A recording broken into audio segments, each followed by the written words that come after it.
Kom ons maak ons Bybels oop by Eksodus hoofstuk 33. Leon het reeds gebid dat die Here vir ons die woord ook sal oopbreek. So kom ons lees saam van hoofstuk 33. Ons tema is Here, ek sien nie kans vir 2026 sonder U nie.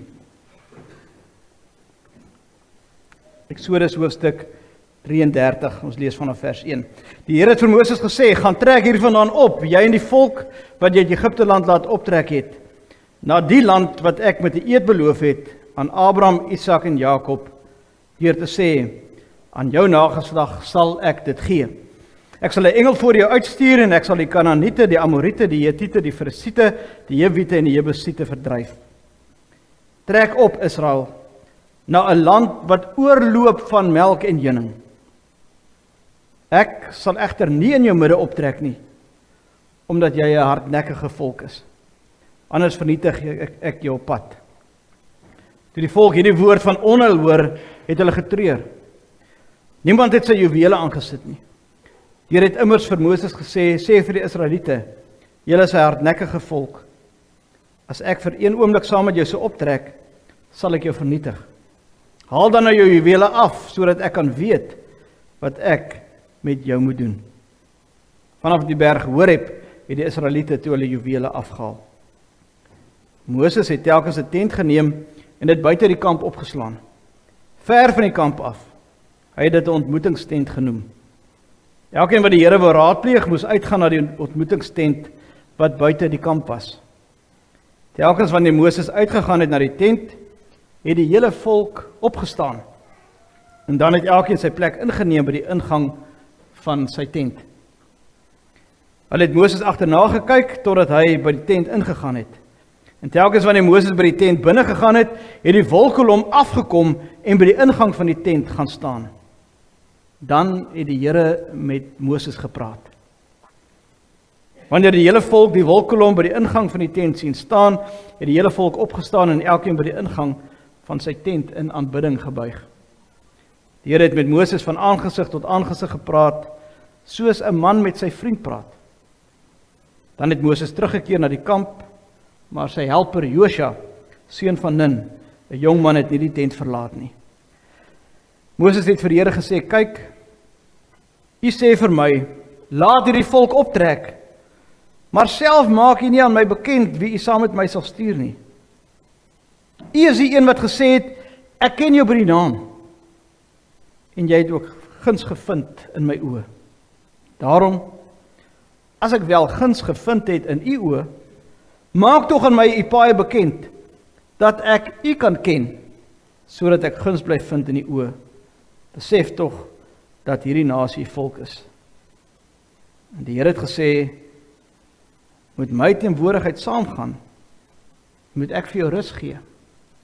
En dan ons teksvers, waar we stil staan vandag. Hy het vir die Here gesê, as U teenwoordigheid nie saamgaan nie, moet U ons nie van hier af laat optrek nie. Waarom sou mense dan weet dat ek guns gevind het in die oë, ek en die volk? Is dit nie wanneer U met ons saamgaan, dat ons onderskei sal word, ek en die volk, van elke ander volk op die aardbodem nie? En die Here sê toe vir Moses, ook aan hierdie versoek wat jy uitgespreek het, sal ek voldoen, omdat jy guns gevind het in my oë, en ek jou by die naam ken. Pragtige gedeelte, ons lees tot sover. Vriende, 'n nuwe jaar is nie net 'n nuwe datum nie. Wanneer ons by 'n nuwe jaar is, nuwe moontlikhede, nuwe geleenthede, is dit ook 'n tydperk waar 'n mens vir 'n oomblik terugkyk na die jaar wat was, 2025, en miskien voel dit nou vir jou ver terug, omdat die jaar alweer sy gang gegaan het, en ons al op die 18e is. Maar Januarie maand was oorspronklik bedoel om eintlik 'n terugkykmaand te wees. En dit het ons by die Romeine geleer. Die Romeinse het 'n god gehad met 'n klein lettertjie G. Romeinse god, en dis waar die woord Januarie vandaan kom van 'n Romeinse god met die naam van Janus. Nou so die Romeinse god gelyk. So as ons sê Januarie, dis waar die woord Januarie vandaan kom. Van die Romeinse god Janus. En hoe het hy gelyk? Presies soos op die skerm hierbo. Janus het 2 gesigte gehad. Die een gesig wat terugkyk en die ander gesig wat vorentoe kyk. Ons te sê eintlik is Januarie 'n tyd van terugkyk. Wat het gebeur? Die vreugdes, die wonderlike geleenthede wat daar was, wat jy aangegryp het, maar ook die hartseer. Maar ook dan 'n vorentoe kyk. Van miskien nuwe moontlikhede wat voorlê vir die jaar vorentoe. En hierdie tyd, so die tussentyd, die tussen 'n terugkyk en 'n vorentoe kyk, noem ons 'n tyd van liminaliteit. Nou, liminaliteit is nie 'n leetyd nie. Liminaliteit is eintlik 'n vormingstyd. Dis eintlik 'n stilwordtyd en hierdie stilte roep eintlik onsekerheid op. Hierdie stilte tyd van liminaliteit roep eintlik 'n verlies van beheer ook op. 'n Jaar wat voorlê, maar jy weet nie regtig wat gaan gebeur in die jaar nie. Jy het nie regtig beheer oor die jaar nie. Ons dink partykeer ons het die beheer, maar ons het nie. Soms is hierdie stilte van liminaliteit tussen wat was en wat kom, roep miskien ook iets op wat in verlede jaar gebeur het. Miskien iets waaroor jy skuldig voel, wat jy nog moet gaan uitsorteer met mense. Dit roep miskien 'n innerlike worsteling na vore, is miskien 'n wagtyd vir jou. Maar dis nie 'n leedtyd nie, dis 'n vormingstyd. Aan die ander kant is daar ook die vorentoe kyk, is daar oopheid wat voor lê. Geleenthede, moontlikhede vir 2026. Is jy reg vir 2026?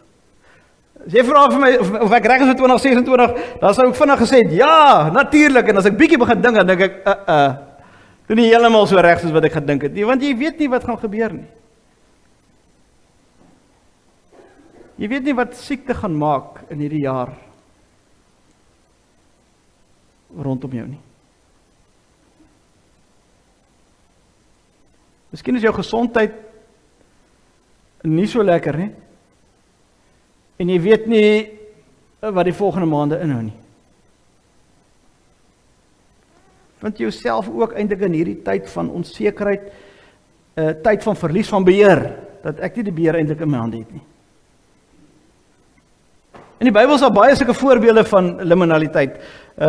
As jy dink aan Israel in die woestyn, hulle het uit Egipte uitgekom, hulle is op pad na die beloofde land toe, en dan is hulle hier in hierdie onsekerheid, hulle is in die woestyn, en hulle trek hierdie kant, en hulle trek daar, en hulle trek hierdie kant toe, en hulle het verlies van beheer, hulle raak kwaad vir Moses, en Moses raak kwaad vir hulle, vir die volk, en dis asof hulle net nie rigting gekry het nie.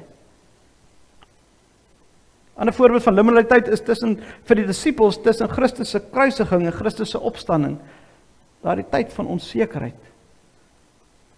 Ewlik is die persoon aan wie ons hele lewe gewy het, vir 3 jaar saam met Jesus pad gestap het, oorlede. Wat nou? Waarheen? En dis soms vrae wat 'n mens vra in hierdie tyd van liminaliteit. Nou, Eksodus 33 is ook so 'n geleentheid, maar dit is nodig dat ons net so vir 'n oomblik net kyk wat gebeur in Eksodus 32, want dis waar dinge begin gebeur. Nou, Eksodus 32 lees ons waar Moses is die berg alreeds al op, lank voor hoofstuk 32, is hy die berg op en hy kom net nie af nie, en die mense wonder, waar is Moses? Wat maak hy? Miskien al gewonder, miskien is Moses al dood. Miskien het hy net besluit, ek het nie meer lus vir hierdie volk, en al hulle drama sê, ek gaan my eie pad maar stap. En dan staan dan vers 1 van hoofstuk 32, toe die volk merk dat Moses lank neem om van die berg af te kom. Hy kom net nie van die berg af nie. Het die volk by Aaron bygekom en vir hom gesê, kom aan, ons maak vir ons gode. En Aaron sê vir hulle, maar right, bring al julle juwele, en kom ons maak die goue kalf. Kom ons maak die goue kalf. En natuurlik, toe die goue kalf reg het, en hulle dans om die goue kalf staan daar, vers 19, toe Moses kom nou af, en toe sien hy nou hierdie situasie. Hy sê, toe hy na by die kamp kom en die kalf en die kringdanse sien, staan daar. So hulle dans om hierdie kalf, het Moses kwaad geword. En Moses verloor homself in die kliptafels wat hy het, gooi hy net dan neer. Inteendeel, hier staan daar baie harder woorde. Hier staan neergesmyt, verpletter. Dis die woorde wat gebruik word. So, dit is harde, ernstige woorde. Hy gooi dit stikkend, verpletter het. Ons weet ons het later weer die 10 gebooie gekry, né? Gaan lees maar 'n bietjie Eksodus verder. En dan staan in vers 20, hy die kalf wat hulle gemaak het, gevat, hy het dit verbrand, hy het dit fyn gestamp, dat dit soos poeier was, en toe vat hy die poeier, hy gooi dit in die water, en sê vir hulle, nou drink julle hierdie water. En dan weet ons hoe God gereageer het ook, en jy kan verder eerst Hoofstuk 32 lees, en dan eindig dit in vers 32, die Here het die volk met 'n plaag getref, hy het hulle met 'n plaag getref, rede oor die kalf wat hulle gemaak het. En dan begin, onthou, daar's nie hoofstuk nommers, hoofstuk 1, 2, 3, 4 in die Hebreëse geskrif nie. Dis maar iets wat ons later opsit, dat ons net weet waar is ons. Maar letterlik die volgende vers, so sien die prentjie nie 32, 33, nou is dit uitmekaar uit nie, sien dit as een. Die volgende vers lees jy, die Here het vir Moses gesê, gaan trek hiervandaan op, jy en die volk wat jy uit Egipte land laat optrek, en wat sê vir hom? Dit wat ek vir jou beloof het, die verbond, aan Abraham en Isak en Jakob verbond het, weet jy wat, trek op, dit voel of het positief begin, jy voel, miskien is die dinge nou uitgesorteer tussen die volk, Israel en die Here, want die Here sê maar, julle kan trek, en dan tot hulle skok, sê die Here in vers 3, maar julle is op julle eie. Ek sal egter nie in jou midde optrek nie. Julle is op eie. So die verbond, die Here sê, ek het beloof vir die verbond, so julle kan gaan, die land van melk en honing kan jy ingaan, maar ek wil net vir julle sê, julle is op julle eie, julle trek alleen. Ek gaan nie in julle midde optrek nie. En dit is 'n reuse skok vir Israel. Nou julle moet die prentjie verstaan, vir baie jare, ons weet hulle was vir 40 jaar in die woestyn, op hier staan en was hulle nog in die woestyn, maar vir baie jare het hulle aan die Here vasgehou, want die Here is die een wat vir hulle gedra, die Here is die een wat die wolkkolom gestuur het, dat hulle bietjie skadu gehad het toe hulle getrek het, die Here is die een wat die vuurkolom vir hulle gestuur het, in die nag vir bietjie hitte, maar natuurlik om te kan sien waarheen hulle moet trek. Die Here is die een wat vir hulle manna gestuur het, die Here is die een wat vir hulle kwartels gestuur het, dat hulle kos om te eet, en nou sê die Here, maar julle kan trek, maar julle is op julle eie, ek trek nie saam nie. 'n reuse skok vir Israel. En hoe reageer hulle? Vers 4. Toe die volk hierdie woord van onheil hoor, het hulle getreur.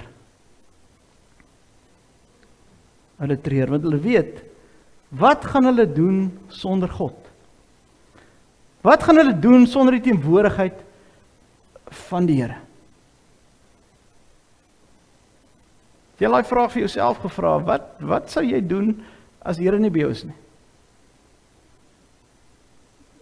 Wat sou jy gedoen het as die Here vir jou gesê het, ek trek nie saam met jou in 2026 nie? Maar dan praat die Here nog steeds met hulle. Die Here het nie vir hulle gesê, is nou klaar nie. Vers 5.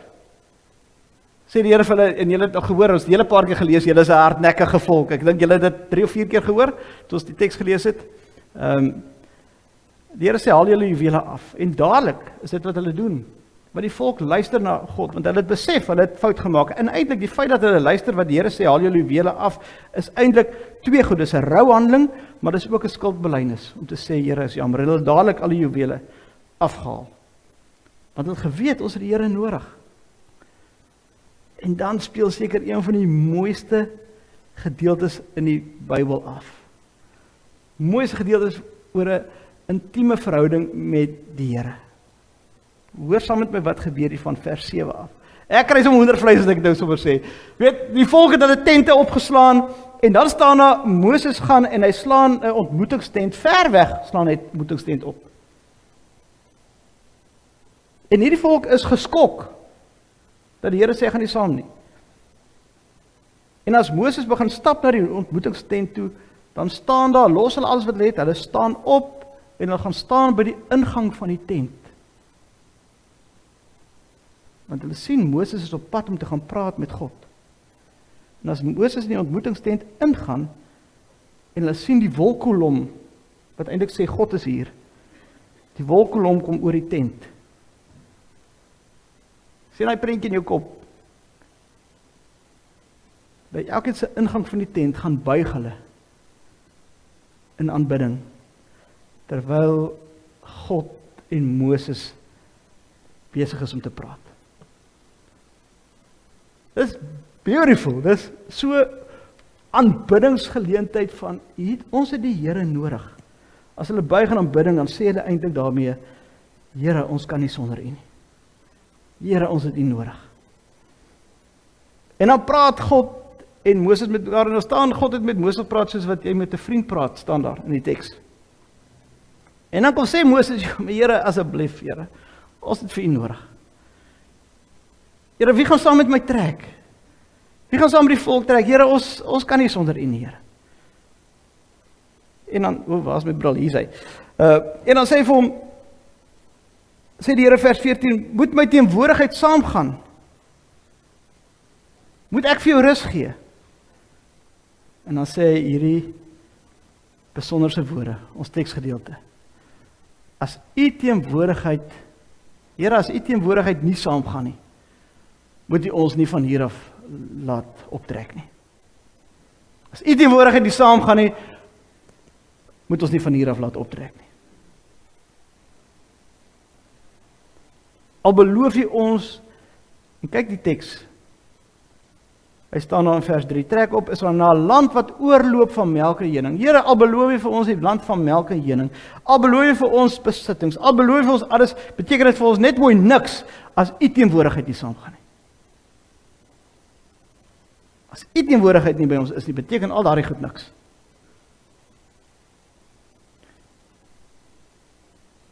Is dit jou hart? Ook soos Moses, al het ek al my beleggings in plek, en al is al my besighede planne wat ek het vir die jaar in plek en als. Maar sê amper soos Moses, Here, maar as U nie saam met my gaan nie, dan beteken hierdie goed eintlik vir my niks. Want Here, ek het U nodig. In afhanklikheid van die Here. En dan antwoord die Here vir hom, in vers 17. Ook aan hierdie versoek wat jy uitgespreek het, sal ek voldoen, omdat jy guns gevind het in my oë, en ek jou by die naam ken.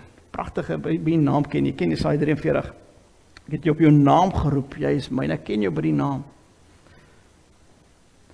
Miskien is dit jou hart ook vandag om te sê, Here, sonder U teenwoordigheid, kan ek nie 2026 in nie. Here, as U teenwoordigheid nie saam met my gaan in 2026, moet my nie van hier af laat optrek nie. Want U teenwoordigheid is vir my die belangrikste. Wat 'n verskil maak God se teenwoordigheid? Het jy al aan gedink? As nou sê, wat 'n verskil maak God se teenwoordigheid nou in my lewe? Ons weet wat Christus gedoen het, ons weet van die kruis, ons weet van sonde wat hy vir ons gesterf het. Dit lê die hart in die evangelie. Ons weet hy die dood oorwin, ons weet hy gee vir ons die ewige lewe, ons weet dit.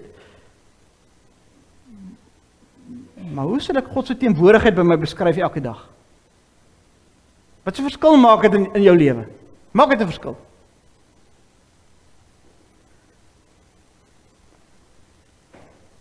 Ek gaan, moet nou nie skrik as ek hierdie sê nie, hulle sê altyd, ons het gisteroggend gou gepraat, death by PowerPoint. So dis amper wat die volgende skyfie is, maar ek gaan dit verduidelik baie kort. En dan gaan ek vir jou iets huis toe gee, waar jy rustig by die huis kan gaan sit, en dit deurkyk. En hierdie het nog skrifverwysings ook nog, jy kan nog die skrif ook gaan bytrek en saam met dit lees. So ek gaan dit vir jou gee. So maar nou nie skrik as jy die volgende ding sê, "Wow, hier kom nog 'n uur nie." Ontspan. Ek moet tog sê, wat beteken God se teenwoordigheid vir my? Anders mis ons die punt vandag. Wat beteken God se teenwoordigheid vir my in my lewe? Dit beteken dat enige besluite wat ek neem, doen ek nie alleen nie. Enige besluite wat ek neem, kom sê ek, Here, ek het U nodig. Here, kom gee U vir my onderskeiding om die regte besluite te neem. Ek bid daaroor. Ek praat met medegelowiges, want God praat ook met medegelowiges, en dan hoor ek wat die Here vir my sê deur sy Heilige Gees, en is nie net rasioneel. Ek het daar gesê nie net rasioneel, want die Here gee vir jou brein ook.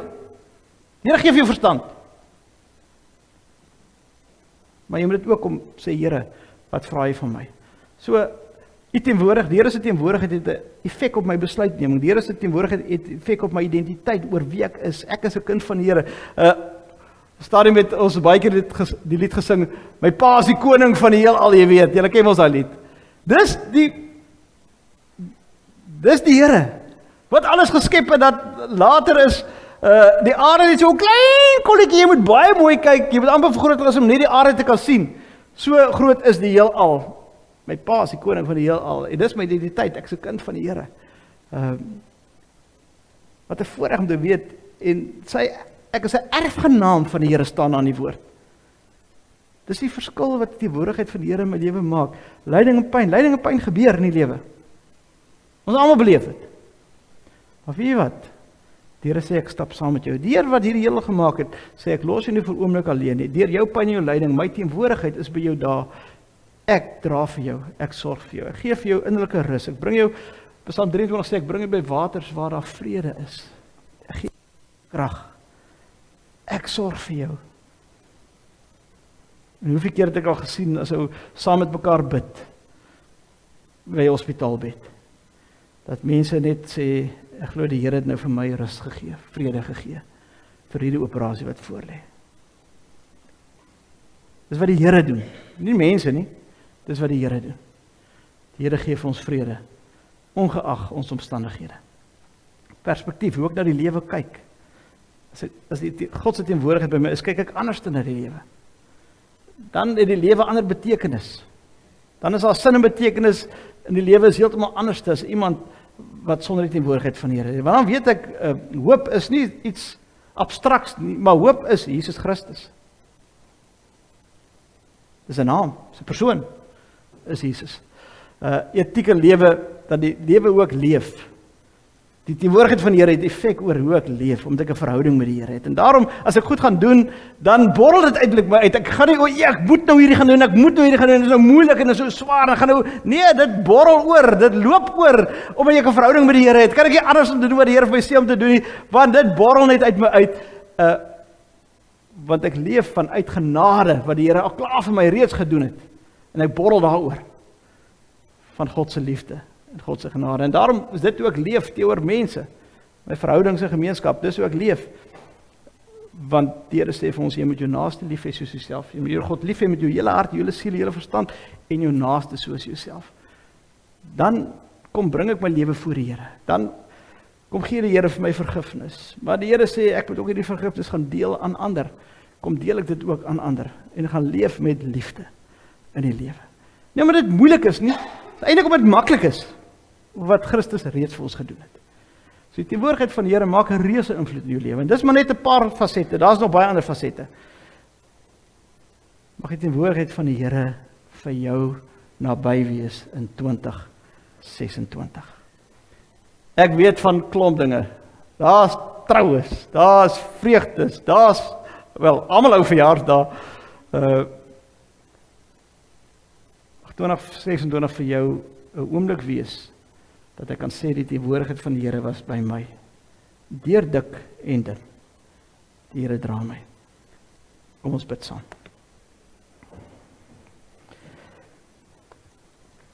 Terwyl jou oë so toe is,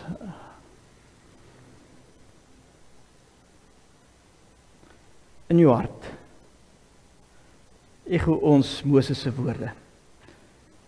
Here, as u teenwoordigheid nie saamgaan nie, moet u ons nie van hier af laat optrek nie.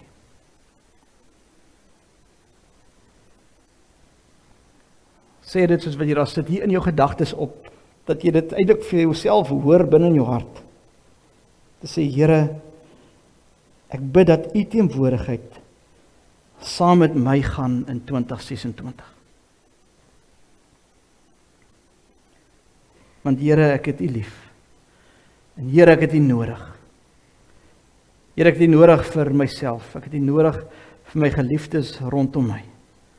Of dit my eggenote is, en of dit my kinders is, of my kleinkinders is, of my ouers is, of my vriende is, of dit my kollegas is. Here, ek het u nodig. Want Here, ek wil vir u vanoggend sê, soos die lied wat ons gesing het, ek het u lief, o Heer. Ek het U lief, o Heer, met alles in my, met krag en verstand, het ek U lief. Amen.